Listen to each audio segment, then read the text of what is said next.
What's up guys, ayan ay samahan nyo na naman ako dito sa bukid, dito sa ating panibagong araw, panibagong vlog na naman. Ayan guys, at nandito na tayo sa bukid at nagmotor na lang tayo at may dala tayong lambat para itaan natin ngayon. Kaya titignan na naman natin bukas kung may huli, sana ay may huli tayo. At dito na nga lang sa mababaw natin itaan yung lambat para kahit papaano ay mas madaming huli kaysa dun sa medyo malalim. Yan. At nandito na tayo at nilagyan ko pala ng bato yung sako para pagtalian natin ng lambat. Kaya yan ay tataan na natin. Tapos na tayo nagtaan ng lambat at pupuntahan naman natin yung ating baka para papainumin natin. Kasi hapon tayo nakapunta dito sa bukid kaya ayan ay papakita ko sa inyo yung pagpapainom natin ng baka. Ayan ay kasama ko pala si bayaw ko. Ayan. Hello guys. Ayan, magpapainom kami ng baka. Kasi nung umaga ayan ay tinanghali tayo ng gising. At ngayon lang tayo pumunta ulit dito. Papunta na nga tayo dun sa ating baka. Nandito na nga tayo, ayan. At papainumin lang muna natin bago bigyan natin ng pagkain.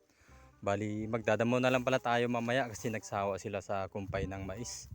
Ayan. Papainom naman tayo ngayon ng baka. Ayan.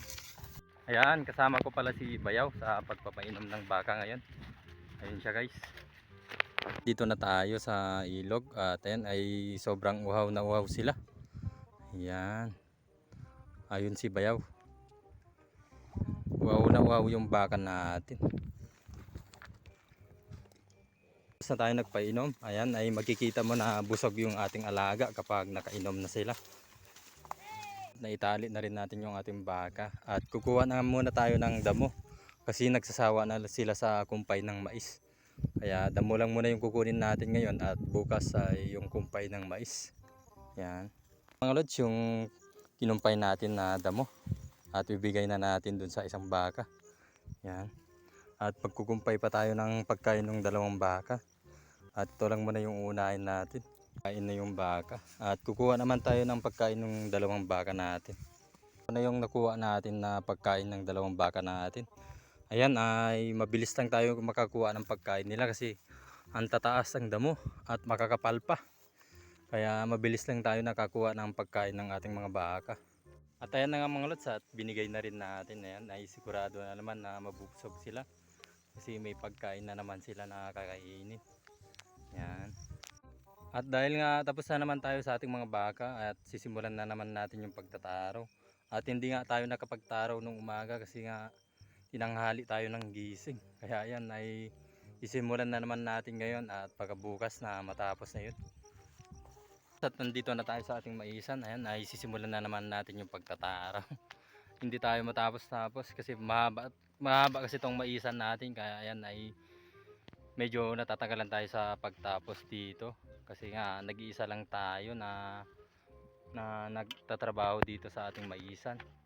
Ayan at sisimulan na naman natin.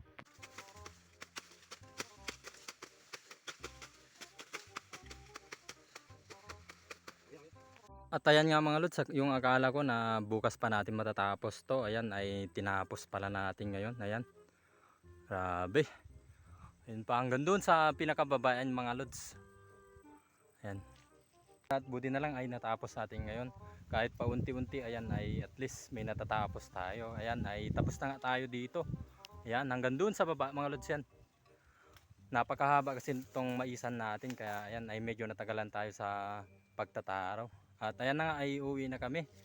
At maraming salamat na naman sa inyong panonood at sa inyong suporta. God bless po sa inyong lahat. Bye bye. Ayan. Bye guys.